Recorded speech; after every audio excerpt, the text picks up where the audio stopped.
Simple sentences with there, meaning iji ebe ahụ mee ahịrịokwu mfe.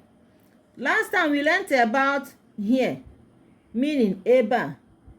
Today you are going to learn there, meaning ebe ahụ, in simple sentence. Let's start.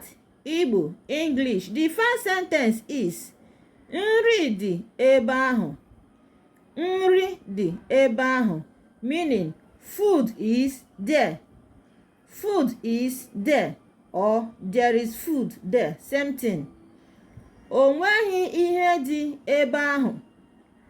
O nweghị ihe dị ebe ahụ, meaning nothing is there.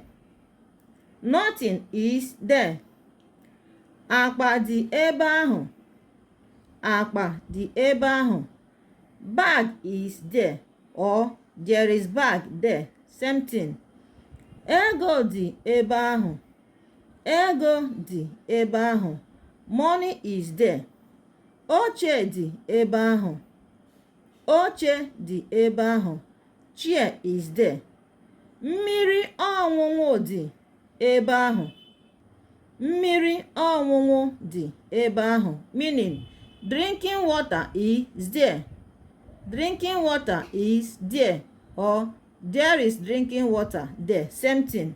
You can see that we use the same color marker to identify same words, both in Igbo and in English, for easy understanding. Follow us for more. Share our videos. Bye.